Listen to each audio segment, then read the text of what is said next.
Welcome to the Candace's Pack Dog Rescue Show with your host, JP Mendoza.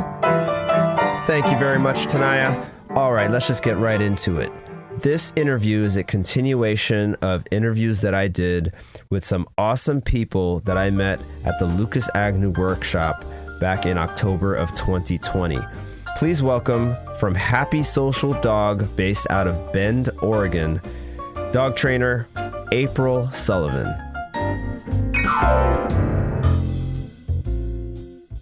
April Sullivan from Happy Social Dog out in Bend, Oregon. How are you doing, April? I'm doing great. How are you doing? I'm doing great. I'm fantastic. Thank you for having me today. Oh, you're welcome. Thank you so much for agreeing to do this with me. I am continuing sort of like on a series of the Lucas Agnew workshop series. All the cool people that I've met and the amazing trainers and rescuers that I met at the workshop, I really wanted to feature them, and you are helping me continue that. So again, thank you for this. One thing that I wasn't aware of when I was looking up, doing a little bit of information, like research on you. Are you originally from the East Coast? Yes, I'm from North Carolina. That is awesome. Yep. Okay, so I always try to find something that I can relate to with whoever I'm interviewing, and that's the one thing that we do have in common. We're both from the East Coast, but you're now out in Oregon. Yes. How did you? You mentioned on your website you had a corporate job. How did you end up in Oregon, and how did you ultimately end up working with dogs? I ended up in Oregon just because I'd lived in North Carolina for forever, and I had the opportunity to, and it wasn't a job opportunity. It was just, I had an opportunity to run away from home, and my parents, were healthy enough to where I could do that. And I was like, okay, it's time. So we just kind of packed up and moved out here. And I carried my job with me then. And then, probably about 2.5 years into that, I was working with AT&T, and they have, over the past 4 years, just been downsizing about 50% of their workforce. So I just took a package and decided that's it. I've had 23 years in the corporate world, and I'm tired. So yeah, that's understandable. I've had those type of corporate jobs before, and it is such a It's a hard thing sometimes to communicate to people that it doesn't matter how much money you're making. If you're waking up in the morning every day and you're not like feeling fulfilled and happy with what you're doing on a daily basis, right, it's like the money doesn't really matter. Right. What was it about dogs specifically that got you into training? I read on your page that you did some volunteer work for Saving Grace Animals. Yes. So not being fulfilled in my corporate job, I went out and started looking to do volunteer work. So I started off with just doing foster work with Carolina Boxer Rescue, which is in North and South Carolina, and then started physically doing more hands-on work with Saving Grace.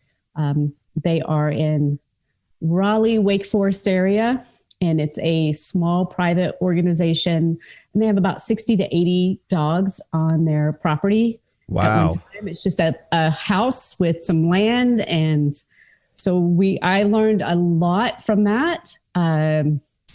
All the dogs were crate trained. We put them into play groups. They were rotated in and out constantly for getting fed, rest, play.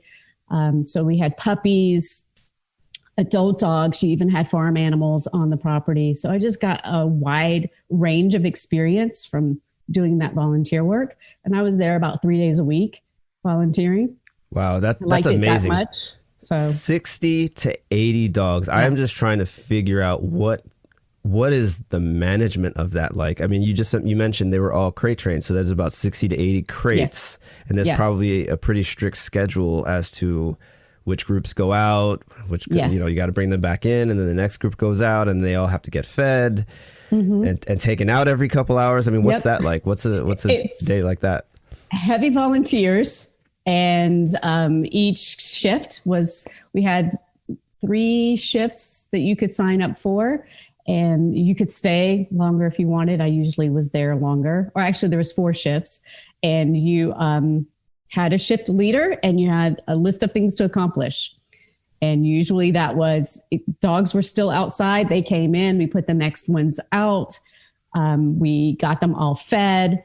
We got any dogs that needed medication taken care of. And then it was just constant cleaning and making sure that we're getting the dogs in and out at least 2 times per shift, that they had time to be outside and playing in their play groups.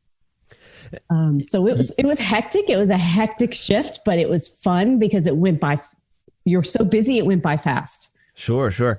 You mentioned also on your website something that I think is really important, but maybe somebody who doesn't know as much may kind of gloss over it when they're reading it. You mentioned how you learned to pair certain dogs with each other so that they are compatible within play groups. Right. Can you describe the experience of learning from scratch how to put dogs together in a group setting and making sure that there are no problems within that group and personality types? So as I was learning that, the groups kind of already came together. And as I started moving into a shift leader position, as new dogs would come in, because they would be coming in constantly, I might get dogs in on my shift. And some were paired by size, some were paired by, energy. But if I had a small dog that went out into the group and caused chaos, that right. dog was, okay, you can't be in this group. We're going to try you with this other group of dogs, and just trying to figure out what group is going to be the right fit for this dog. We had different play spaces as well. So you had to kind of manage what area you wanted that dog to be in. Some dogs got to roam the free property. It was all fenced in. And they had the entire yard they could roam. And then others were in smaller fenced in play areas. So you just kind of had to figure out, okay, what group is where? And then how did they manage within this group? So someone always had to be out kind of watching to see. You couldn't just throw them out there and say, okay, they're fine. That group of 20 dogs are all going to get along without us being there. Uh-huh. We always had to have someone out kind of managing and watching to make sure that there's no problems. Behaviors. Those are the things that even I look for today when I bring a dog in. Okay, how well do they play? Do they know how to play? Is their energy too high for this group because this group is older? So I just kind of look for those signs when we're putting dogs, or even today as I put dogs together. Like, yeah, this isn't a good fit. This dog isn't going to mesh with this pack. And I say, okay, let's try another day with this energy level and see if they do better with this group. So it sounds to me, April, that you had the perfect setting for an on-the-job training Yes. environment where you really learn the essentials of energy and matching energies and different types of energies across the temperaments of Yes. dogs. But I didn't know it at the time. I didn't know it at the time. And now I was like, wow, that really paid off for me, because Sure. now I really pay attention to those things and say, oh, so yeah. And I didn't get paid for it, but it was a great education. Oh, you definitely got paid for it, April. I mean, Yes. Well, I know now I do. Yeah, that knowledge is priceless. It's something that when my wife and I moved away from New Jersey, is where we lived, I realized that, going into dog rescue and wanting to have a pack of rescue dogs, like a rotating pack, I wanted to make sure that before I even attempted to do that, I wanted to be exposed to way more dogs than just my own, because I realized I've been only working with my own dog for like the last 6 or 7 years. And I really looked hard, and I'm very fortunate to have found Casper's Camp Hope, which is where I volunteer at now. And Jimmy Neves, who runs it, he has his own pack of dogs, and then he has his client dogs. And it's such a great experience. And it's obviously it's not 60 to 80 dogs like what you had. We probably have about maybe 14 dogs there at a time about. And every morning when I'm letting dogs out, it's like a new lesson as to the different types of personalities each dog is, and then how the dynamics might change if you introduce like a new client dog that, you know, that pack has no idea who they are. Right. So it's a really great learning experience. Were you used to that farm setting and that farm life growing up in North Carolina? No. Okay. I have to ask because I grew up in New York City and, you know, and a little bit in New Jersey. So I always say that we had to find nature out there. You know, you had to find the animals, whether it was, you know, having to go to Central Park or having to find a hiking trail out in New Jersey or find a farm out there. It's like something you had to find. So it wasn't until I adopted Candace that I realized, wow, like I need more access to the outdoors, more access to nature. And coming down here, it's one of my favorite things about living in North Central Florida is having access to a lot of the farms and the farm life and learning about different animals and goats and chickens and things like that. So I think it's one of those things you don't think of when you're growing up in the city as a young kid. And then, you know, as you get older, you realize like how valuable that knowledge is. Yeah. Yeah. So no, I mean, we were rural, but we weren't, it still was city. I don't know how to describe it. It's not what it is today in the Triangle. Today you have houses everywhere. You don't have any kind of farmland available because it's all been like built over. Sure. Now remind me, April, and for anyone who's listening that isn't familiar with the Triangle, because I've been to Raleigh before and I loved it there. But the Triangle is Raleigh, and what's the other two? Raleigh, Durham, Chapel Hill. Ah, okay, cool. Yeah, I really do like that area, but I can imagine, just like you said, it's not the same as like when you were growing up there. No, it's way different. And there was more farmland, but where we lived, we didn't have any access to that. So it just dogs ran around. That's kind of what you saw. Dogs and cats roaming around the neighborhood. Sure. Because no one had fences and they just were free. Now, the Saving Grace Animals where you were volunteering, is that where you met your dog Smidge? Yes. And that's where you adopted him? Adopted her from, yes. So we fostered her for two weeks. We just lost a dog when I brought her home. Oh, wow. And so it ended up foster fail. Yeah. But, yeah. Which is a funny term. Yeah. But I found her there and I liked her personality. And so we were like, okay, we'll bring her in. So you then moved, I'm assuming a little while after, you moved to the West Coast with Smidge. Yes. Okay. Take me through your decision of how you decided you were going to go into a new career with working with dogs. Did Smidge play a big role in that? No. So we had another dog and his name was Blake. He was my problem dog. We had him for 6 years. He was human aggressive, and we went through a lot of different training techniques. I ended up going down the pure positive route with him. He was on medication, did a lot of training every week with NC State Vet School, trying to get him to where I could even walk him on leash without being reactive. And we ended up having to euthanize him. So, but that was after his fourth bite. So, I mean, logically, when I look at it, he was a huge liability for us because of his behavior. But when I look at it from the other side, I failed him. So that's the reason why after he was gone, I carried a lot of guilt about that because I stepped up, but I didn't step up enough.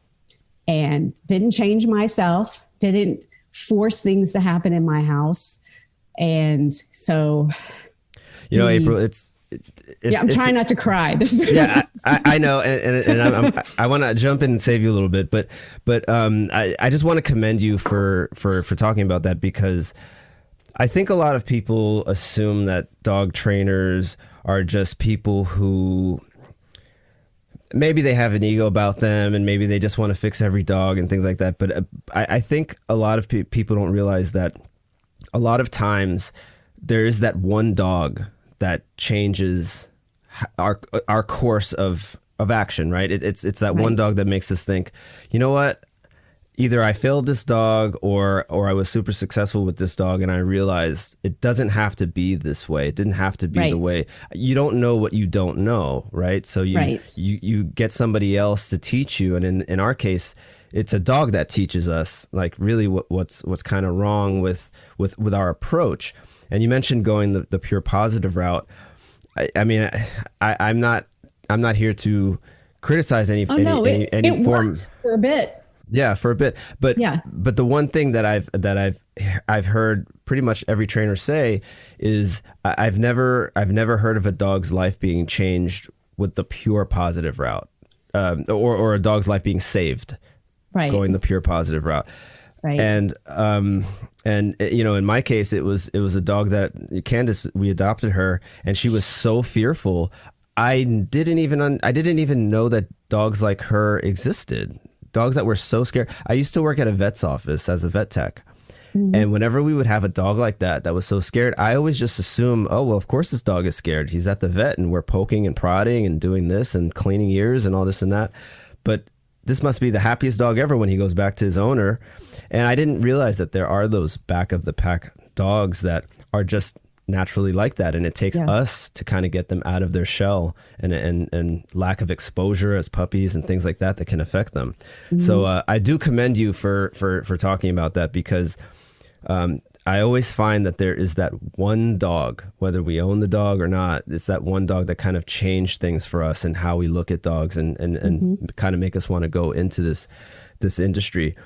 So that was the one dog that changed your course. Yes. So my question was, because you brought Smidge with you to the workshop, right? And this is the Lucas Agnew workshop. Yes, I did. Okay. She is also a sensitive back of the pack dog. Okay. All right. So that was my question. Yep. What was it? What was your main goal? First of all, for people who don't know, the Lucas Agnew workshop is run by Sherry Wolf Lucas and Brian Agnew out in Templeton, California. My question is, what was it about that workshop that had you interested? Was it your first workshop experience? And also, what was your goal with Smidge that you wanted to help her with? So I went and did Caesar's Way, training with Caesar, or training Caesar's Way. That's what it's called. TCW, yeah. Yes, TCW. I did that about 6 months after I left AT&T. I did both sessions of that. 2 weeks, right? Yes. And then I did, I've gone and shadowed with Heather Beck out with Canine Lifeline. Oh, wow. In Utah. So I try every year to go and shadow or do a workshop with some, trainer that has way more experience than I do, because I really want someone to, and I brought Smidge because she's reactive on leash still. So I really wanted someone that had more expertise to kind of give me some feedback on how I'm handling her, what I could be doing better with her, because I don't know it all still, right? I don't know. Every dog is different, and I don't know if what I'm doing is the right thing. I try different things every time and okay, this is working. This is the path we're going to go. But with her, I have a lot of emotion with her. She's my personal dog. Sure. So I think that I tend to overlook items with her. So I need another set of eyes on what I was doing. And Sherry definitely gave me my feedback of what we're doing wrong. And so, I brought all that back, and we've been implementing new rules in the house because of that. It's most of what I already tell my clients I wasn't doing. Sure. So. What were your main takeaways from the 3 days of the workshop? For personal or just in general? In general, anything that kind of stands out to you, like, man, this was really worth it. I would recommend this workshop to anyone. I think I learned more about the pack drives. or the pack drive, the prey drive, and then getting through that defense drive. I don't think I'd really put a lot of emphasis on that before. And now I spend a lot of time looking at that when I'm working with dogs, and just the whole concept of space. Sherry pointed out to us a lot where the dogs would move into our space and we would take that step back or slide over to accommodate the dog. And instead of stepping in and saying, no, that's my space, get out of my space, and taking ownership of that. So those are kind of the two things that I've really brought home and been focusing on a lot and paying more attention to. April, is it okay if I mentioned the funny story with your husband at the workshop? Sure.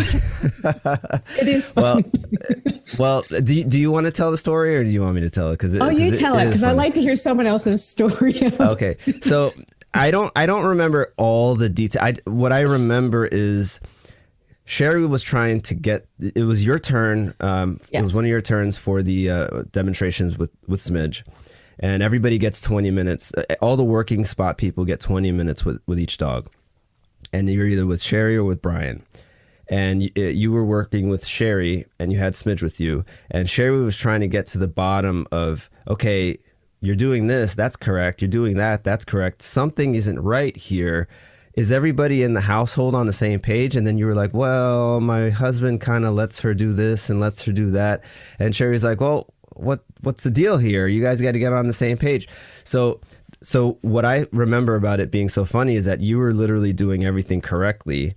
And Sherry was saying it doesn't matter. You can just do everything to the T correctly down the list. But if everybody else in the household isn't doing the same thing, she's going to realize like what she can get away with and who she can get away with it.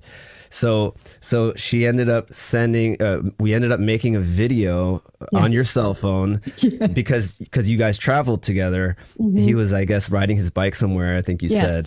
Yes. Mm-hmm. And then basically she just said, hey, Scott is his name, right? Yes.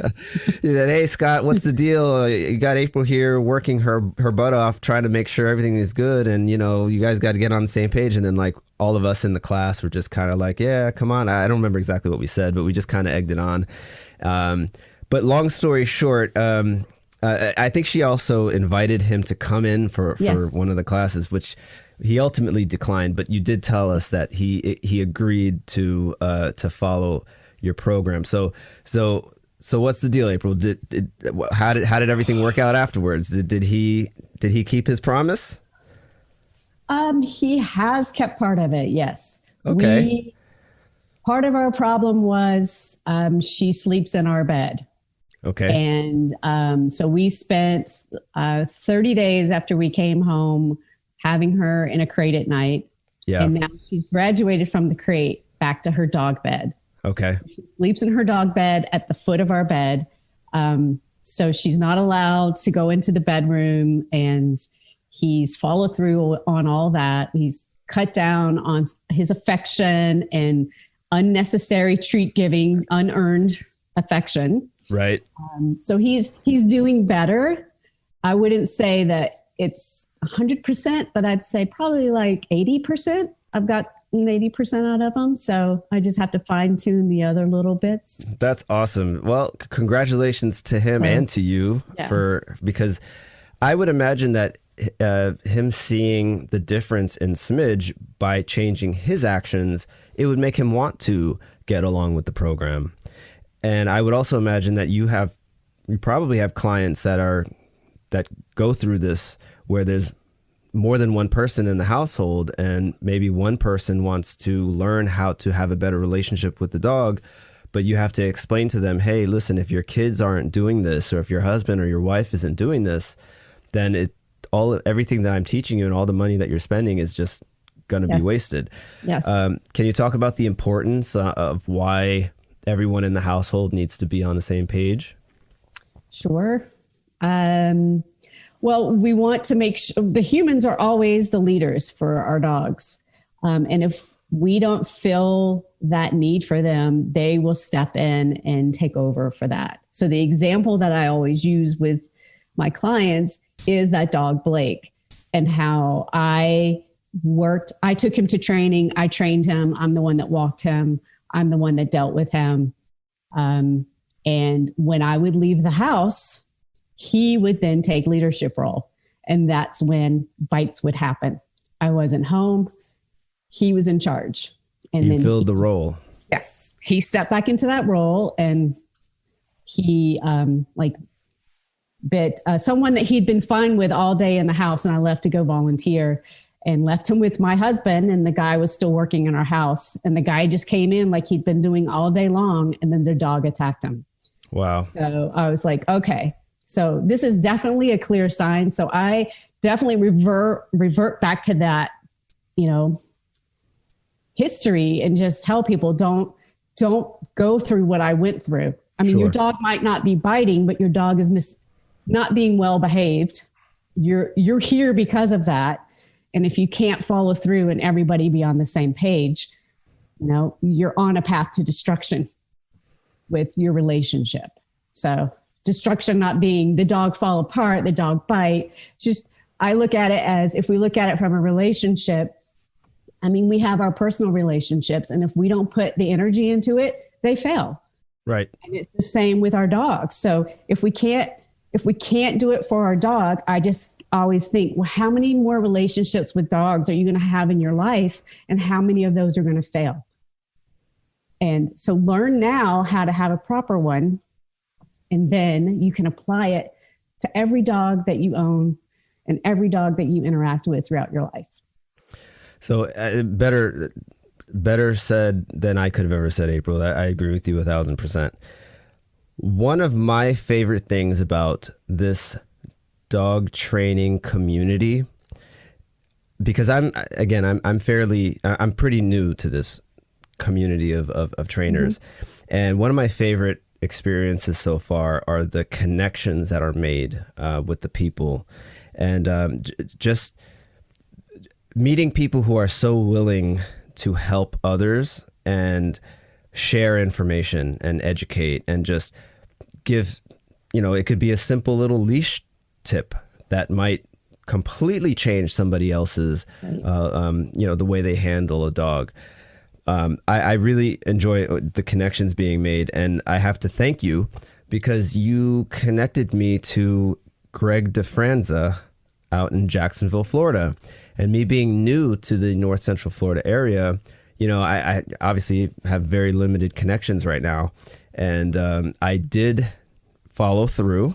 And my wife and I, along with Candace, went up to, I think it was Neptune Beach in Jacksonville about a month ago or so.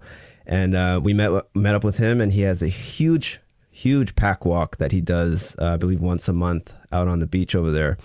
So again, thank you for that, April, because that was a really cool experience. I do plan on following up with Greg and making another trip out there so that I can kind of work with him a little bit more one-on-one. But you met him at TCW, is that right?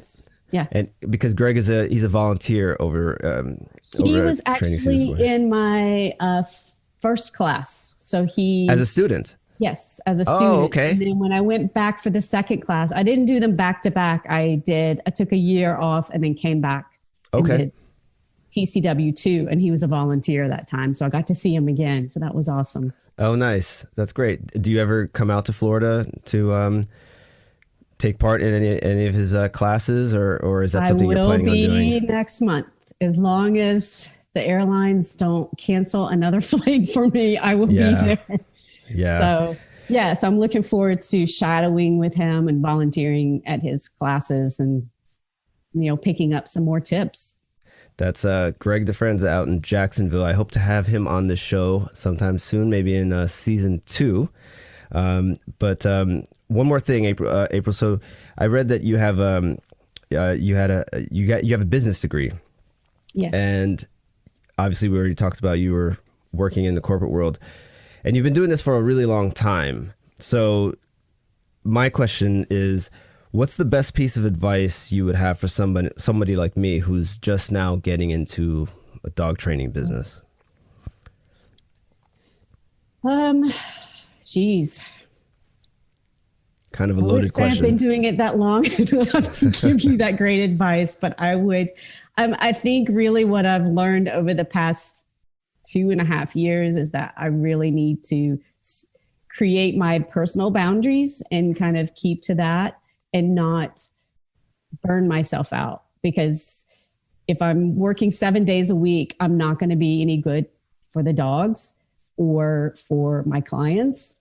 And I need to have, make sure I'm taking a day off somewhere and resting, relaxing, so I can refill my energy and be on my game for whatever day of the week it is that I'm coming through. So like today is my one day off of the week. So I can re-energize. I appreciate you spending part of your one day off with me, April. Thank you. Where do you see Happy Social Dog in a few years? What are some of your long-term goals? Well, my business is very small and I like it small. I run everything out of my house. So I'd like to still get my message out to the folks here in Bend. We're a very dog-friendly town. There's a lot of off-leash activities because we're in the mountains. So there's lots of trails and things that dogs can be on, and on-leash, off-leash. But just trying to get that message out is really what I want to do. I don't see myself expanding with a big facility or a kennel because I still have dreams that one day I will retire. Yes. But, those are good dreams. Yeah. But so just for now, my husband's younger than I am. So I'm just kind of riding out till he's at retirement age. It keeps me busy. It gives me something to do. And I just like seeing all of my pack out in the community, and my pack members, their owners, preaching everything that they've learned in class, showing people how to have structured walks with their dogs, and how they can walk loose leash, and how they can be out in public and be calm and place anywhere. And so I think my clients are probably my best advertisement right now. So I still, will keep things small just because that's really, I like it small. I like a smaller group of people. I should have bigger dreams, I know, but no. That actually makes a lot of sense to me. I just recently decided to venture off. I mean, I know I've been planning on doing the nonprofit for over a year now, but meeting with people like yourself and so many other great people at the workshop, and realizing that I could actually do this to help people with their own dogs and make it so that people could have a better relationship and Yep. have a little, for-profit business. I realized that I could make it work. And speaking to people like you and having access to, you and people like Greg and Sherry, it really does a lot for my confidence. And I know that if I'm ever in trouble, like I have so many people that I can pick their brains. So it's another thing about this dog training and dog rescue world that I spoke to Lisa Shirelli. You remember Lisa? Right. Yes. I spoke to her, and I felt very fortunate to be able to talk to somebody else about rescue.